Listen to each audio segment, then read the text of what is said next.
Monsieur le Président, eu égard aux nombreuses distinctions et aux multiples honneurs qui vous ont été rendus à juste titre par ailleurs, nous sommes conscients que notre prix n'est qu'une petite chose. Nous sommes d'autant plus heureux que vous ayez accepté ce modeste hommage. Ce que nous savons de vous, de vos engagements et de votre œuvre, votre humanisme, autant de raisons qui justifient ce prix, me donne la conviction que Marcel Rudloff non seulement aurait souscrit sans réserve à notre choix, mais qu'il en serait très fier.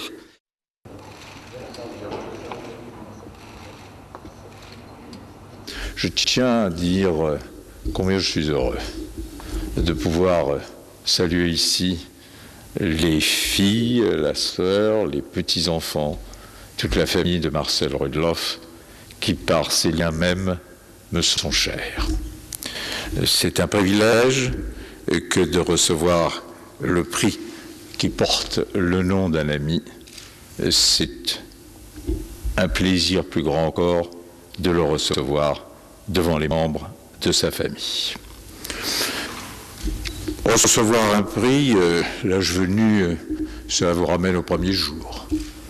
J'avoue que dans ma déjà très lointaine enfance, il m'est arrivé d'en recevoir un certain nombre, moins par mes mérites que par la fermeté avec laquelle ma mère considérait que, en dehors du prix d'excellence, rien ne valait pour ses fils. C'est dire que nous eûmes, mon frère et moi, une enfance difficile. J'ai fini par trouver ce qui me paraît dire tout, qui est une phrase de Gandhi. De Gandhi qui, avec la réserve qui sied à ceux qui ont bénéficié de l'école anglaise, disait « Je n'aime pas tellement le mot tolérance, mais je n'en trouve pas de meilleur. » Et je crois qu'on ne saurait mieux dire les choses. Ça saurait mieux dire les choses parce que si on s'interroge sur la tolérance, le mieux dans ces cas-là, quand on est en proie au doute, c'est de se porter vers le terme contraire. Société tolérante, c'est bien, mais une société d'intolérance, c'est terrible, pour ne pas dire quelquefois atroce. Et c'est par le renversement d'une perspective et en utilisant la négation de la tolérance qui s'appelle l'intolérance que l'on voit les abîmes auxquels la tolérance nous fait heureusement échapper. Donc, soyons tolérants vis-à-vis de nous-mêmes, vous pouvez rappeler, mais surtout vis-à-vis des autres. Acceptons-les tels qu'ils sont et lorsque nous analysons dans une approche plus contemporaine la tolérance, reprenons-la, je dirais, dans une perspective à la Lévinas. La tolérance, c'est toujours reconnaître à l'autre la même dignité qu'à soi, la même qualité d'être humain, qui commence en effet par la tolérance. Donc, vive Gandhi, vive Lévinas, vive la tolérance, et quelle joie de recevoir ici même et sous les auspices de notre ami Marcel Rudloff, un prix de la tolérance alors qu'il en était, je pourrais dire, dans la vie politique, l'expression incarnée. Et très franchement, là aussi, ce n'est pas la vertu la plus communément répandue. Non, le sectarisme n'est pas absolument absente de la vie politique sous toutes ses formes. Alors, la tolérance, et elle me mène évidemment à Marcel Rudloff, et bonheur, 10 ans après, de pouvoir évoquer celui avec lequel j'avais noué des liens si profonds et si singuliers d'amitié, puisqu'aussi bien, en effet, nous n'appartenions pas à la même formation parlementaire, que nos éducations n'avaient pas été à l'origine les mêmes, que dans les points d'identité que j'ai pu trouver, j'ai relevé quelques-uns saisissants.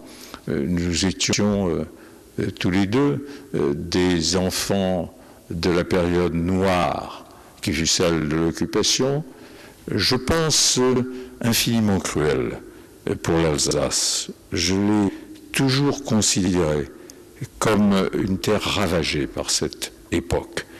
Et j'ai constaté en lisant un livre consacré à Marcel Rudloff, que vous avez eu l'amitié de m'envoyer, que bizarrement, à quelques jours près, lui a traversé le péril de sa vie, la ligne de démarcation en passant par les Vosges, celle qui n'était pas de démarcation, là, c'était une frontière qui séparait l'Alsace annexée par les Vosges de la France occupée, pendant que moi-même, je me dirigeais vers la même ville de Lyon par une nuit glaciale, en laissant derrière moi Paris occupé et bien des souffrances. Ainsi, Marcel Rudloff a-t-il connu dès le départ ces épreuves qui rapprochent ensuite les hommes. J'ai relevé aussi que ce Strasbourgeois, si profondément strasbourgeois, cet enfant de parents strasbourgeois né à Strasbourg, il avait fait ses études de droit à Clermont-Ferrand. C'était les hasards de l'époque, auprès de maîtres éminents à tous égards, y compris le très grand Canguilhem.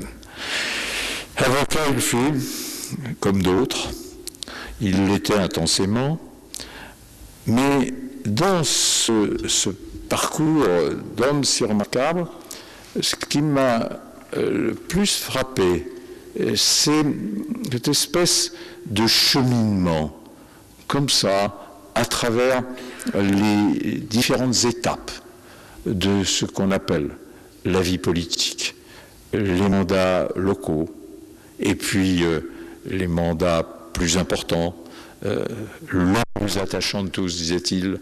Vous le savez bien, chère Catherine, vous aussi, Madame le maire, toi aussi, le mandat de maire, celui, je le sais parce qu'il m'en a souvent parlé, qu'avec le mandat de président de la République, qui n'est probablement un des rares membres de la classe politique à ne avoir jamais convoité, enfin, en tout cas, il ne s'en est jamais ouvert à moi, eh bien, singularité, hein, tant où nous sommes, eh bien, le mandat de maire, me disait-il, c'est le plus attachant parce que celui dont la dimension humaine est la plus prégnante. Alors, Méry fut, on le sait aussi, président du Conseil général, président du Conseil régional, et j'en arrive à nos rencontres, nos cheminements parallèles, sénateur, longtemps, 15 ans, pas si longtemps, pensent certains ici, 15 ans, ce n'est pas trop au Sénat, en jugé par certains, c'est même la jeunesse. Mais 15 ans quand même, entre 77 et 92, où il joua dans la commission des lois et des lois constitutionnelles, un rôle très important. Époque de changements législatifs considérables, et Marcel Rudloff fut toujours du bon côté dans les choix décisifs. Je me souviens très bien de son intervention dans le grand débat sur l'abolition de la peine de mort, où il choisit le camp des abolitionnistes.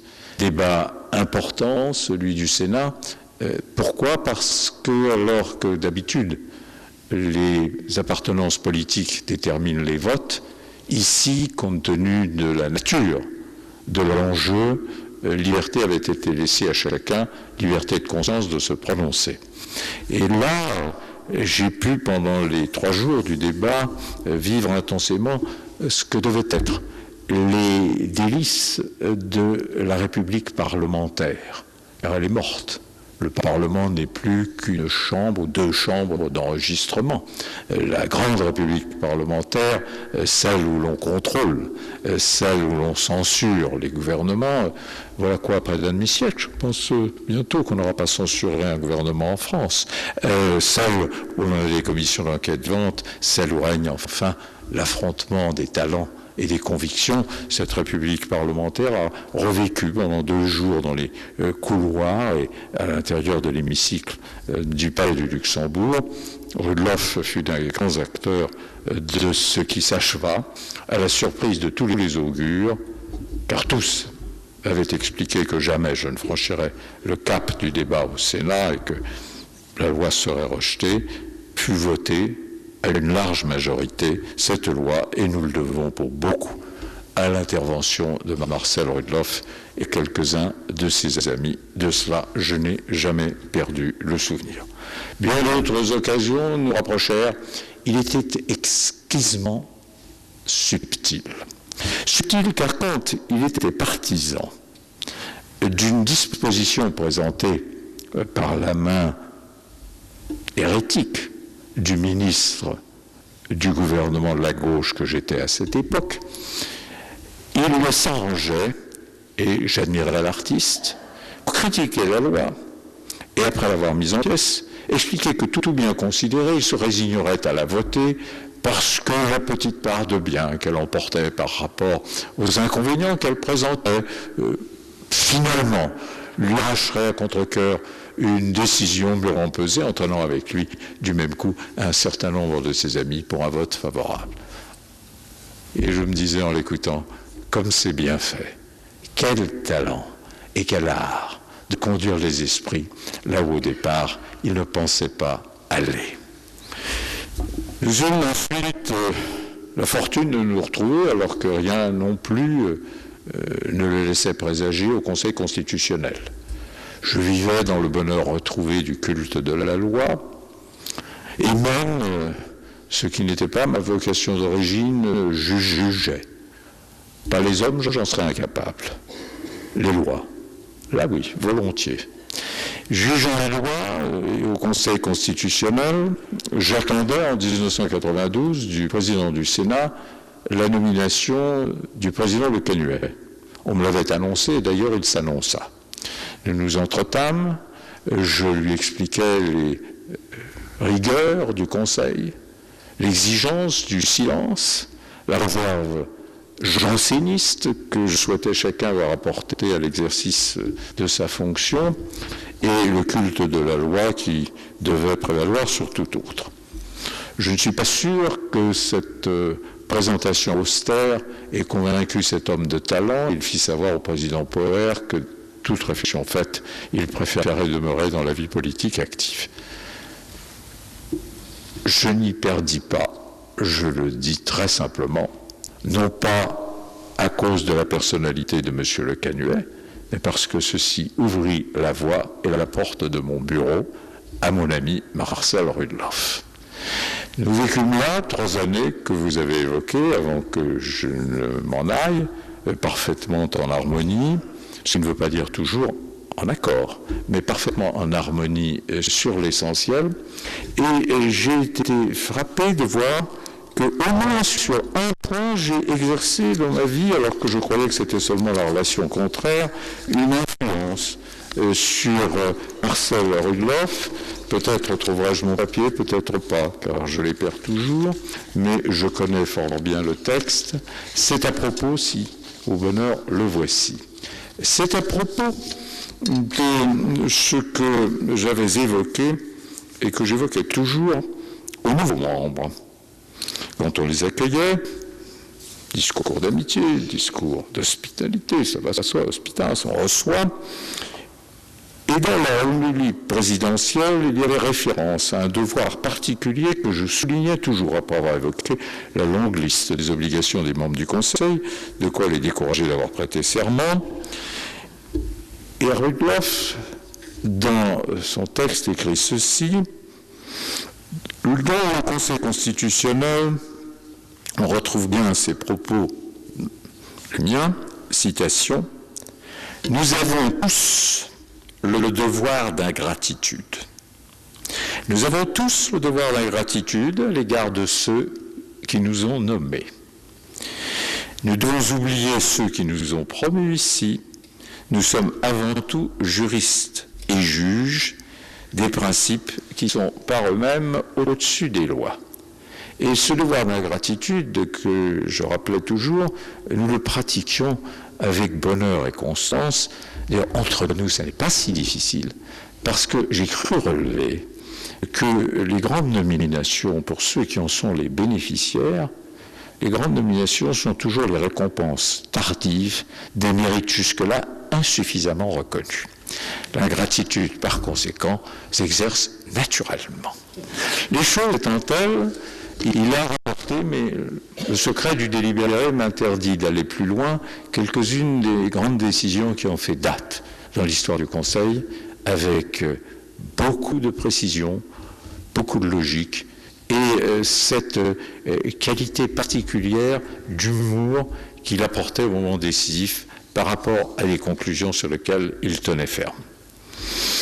Je partis avant lui.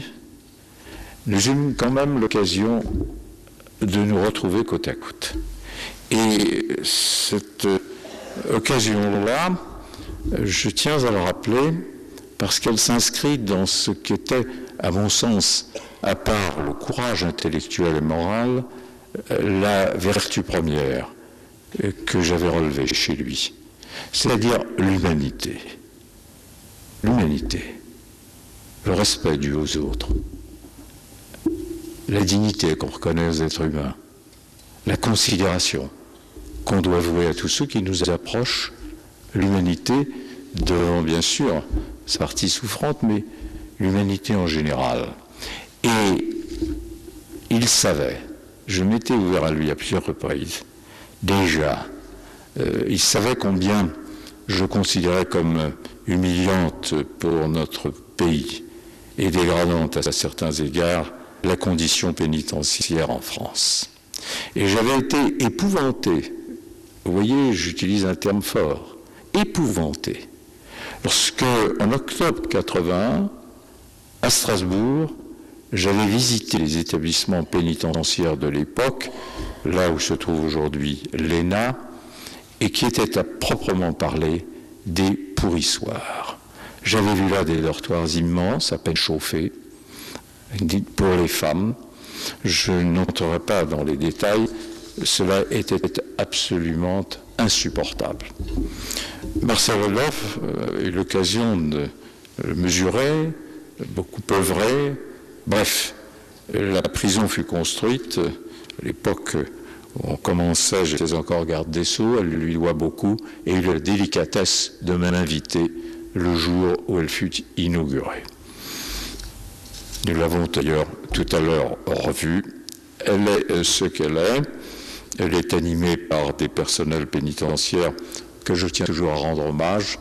La cause pénitentiaire est devenue aujourd'hui pour moi une cause première. Je le dis, et c'est la raison pour laquelle. Et je terminerai à cet instant parce que je sais que ce faisant, je retrouverai l'inspiration de mon vieil ami Marcel Roloff. C'est la raison pour laquelle le prix que vous avez eu, la gentillesse, la délicatesse de me décerner, eh bien, il ira sans transiter directement à une association, à une réunion de femmes et d'hommes dévoués qui luttent pour la réinsertion des détenus, l'association qui porte le beau mot de parenthèse, car la prison devrait toujours être une parenthèse dans une vie de femme ou d'homme, et si l'on veut bien, un instant, penser à ce que signifie une parenthèse, au-delà de la parenthèse, il y a toujours la continuation de la phrase, c'est à elle et à la suite du texte qu'il faut penser.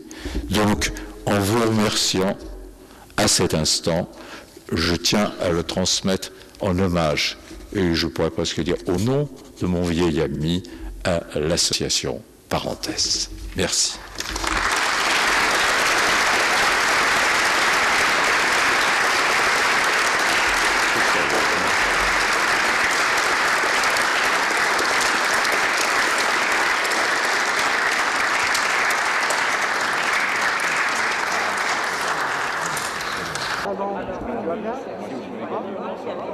Merci encore pour le Félicitations. Félicitations. Quel beau geste. Les gens sont sympas. C'est la première fois qu'une femme c'est mieux. Merci beaucoup. Ah, je vais la prendre une dame. Voilà, merci. C'est bête. C'est bête. Ah, bah, Merci à vous, bravo, ça c'est pour nous. Catherine est repartie.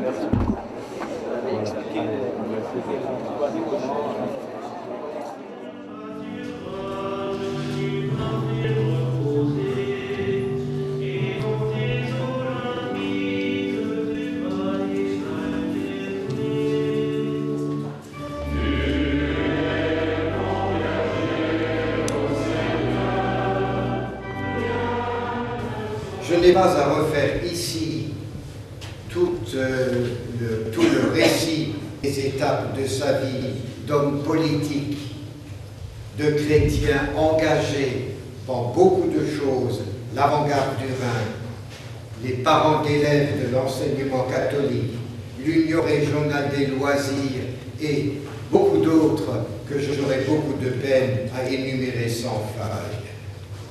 En union avec l'association qui garde vive son souvenir, en union avec sa famille, en union aussi avec son épouse qu'il a déjà rejoint et qui partageait beaucoup de ses projets, de ses soucis et de ses ambitions, en communion avec lui, parce que pour nous, les morts sont des vivants en Jésus-Christ. Célébrons maintenant cette Eucharistie en homme de paix, d'union, de foi et d'engagement.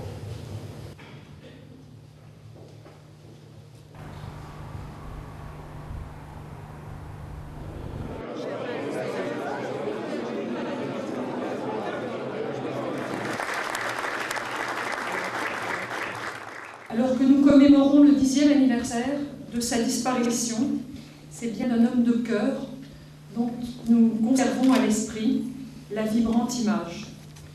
Je crois bien que c'est le cœur qui l'a guidé à chaque étape de sa vie, dans sa jeunesse, au barreau, dans l'association de parents d'élèves qu'il a fondée, à la ville de Strasbourg, à la région Alsace, au Sénat et au Conseil constitutionnel, et je salue les amis et les proches de ces différentes institutions qui ont jalonné sa vie. Partout, il mettait du cœur, dans sa simplicité d'approche, comme dans son humour ravageur, dans son franc-parler, comme dans ses passions, dans ses succès, aussi bien que dans ses échecs. Partout, il apparaissait comme un homme de générosité, d'ouverture et de tolérance. Quelle belle idée d'ailleurs ont eu les amis de Marcel Roudloff, et je voudrais saluer en particulier Francis Hirn, qui organise les manifestations avec à ses côtés. Toi qui es si fidèle, chère Yvonne, en décernant chaque année un prix de la tolérance, justement, qui le caractérisait si bien. Marcel Roudloff n'a pas été uniquement le maire de notre ville. Il en a été, au fond de son âme, un authentique passionné, pour ne pas dire un amoureux exclusif. Il la connaissait mieux que personne. Il connaissait ses habitants aussi bien que ses usages, son histoire aussi bien que ses rues. Mesdames et messieurs, c'est donc à lui, à l'ancien maire de notre ville, au passionné de Strasbourg qu'il était, qu'avec Robert Grossman, je voudrais rendre hommage aujourd'hui, dans ces salons où, semble-t-il, sonne encore l'écho de sa voix. Aujourd'hui, Marcel Roudloff nous manque, comme manque l'ami, le parent disparu. Mais peut-être si nous ouvrons notre cœur, nous pourrons le voir là, invisible, parmi nous. Le cœur léger, libéré de toute charge, il joue, le sourire en coin, à passer de l'un à l'autre, distribuant à chacun d'entre nous un salut bienveillant.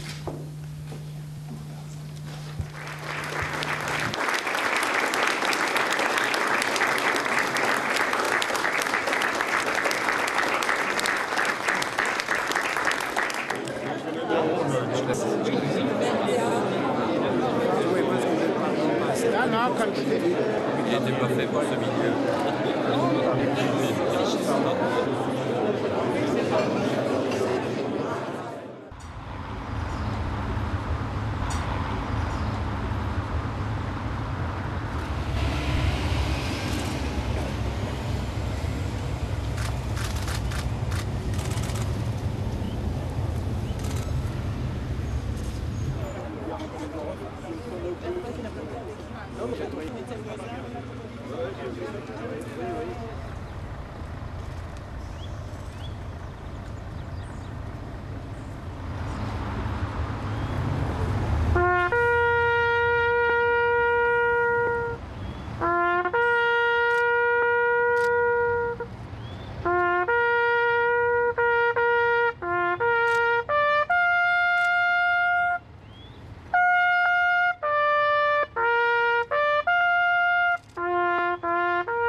Je suis heureux, mais vous sentez aussi un peu ému de vous accueillir dans cette maison et dans cet hémicycle qui sont le prolongement de l'institution que Marcel Roudloff a présidée, a fait grandir, a fait évoluer avec beaucoup de ceux et de celles qui sont venus ce matin, et j'ai constaté qu'il ne manquait pas un ancien membre, responsable, vice-président, président de commission du Conseil régional d'Alsace, ce qui est en soi un signe de l'empreinte qu'il a laissée. Indiscutablement, cher Président, ce qui restera, en tout cas ce qui me restera d'abord, c'est l'homme en tant qu'être humain au niveau de ce qu'il a apporté dans ses relations avec les autres et dans le sens de son engagement, dans la droiture qui a été la sienne. Il a su cultiver la tolérance comme personne d'autre, le doute aussi, loin des certitudes définitives. Et d'ailleurs, s'il y en a un qui affichait les certitudes, il remettait assez facilement en place pour démontrer que le contraire peut être tout aussi bien accepté. Il avait une grandeur d'âme que nous avons tous ressentie. Il a toujours su laisser une grande place et une grande latitude à ceux qui étaient autour de lui. J'ai pu personnellement bénéficier dans le domaine de l'environnement, du développement local, du tourisme. Je n'aurais personnellement pas pu faire ce que j'ai fait et le parcours que j'ai fait s'il n'y avait pas eu Marcel Roudloff. Voilà ce qu'il disait au moment où nous démarrions nos entretiens. Je ne veux pas écrire mes mémoires, me confiait Marcel Roudloff lors de notre première rencontre, car je trouve que le résultat livré par ceux qui se sont adonnés à cet exercice de rédaction n'est pas satisfaisant. C'est un peu rasoir. Je préfère qu'on rende compte d'une série d'interviews. D'ailleurs, sans cette formule, je ne m'attaquerai jamais à la relation de mes souvenirs. Je suis bien trop paresseux. C'est l'image qu'il avait donnée d'être paresseux, mais tout le monde sait combien il travaillait et combien du matin jusqu'au soir, la lumière de son bureau était allumée, parce qu'alors que tout le monde était déjà rentré, lui était encore au travail. Un rappel simplement, lorsque dans le dernier discours ou dans le premier discours second que Marcel Roudloff a fait après sa défaite, dans le dernier discours de sa mandature et le premier de la mandature de son successeur, Marcel Roudloff disait « Strasbourg remplit la vie de son maire. Strasbourg est digne de tous les sacrifices de temps, d'énergie et d'amertume.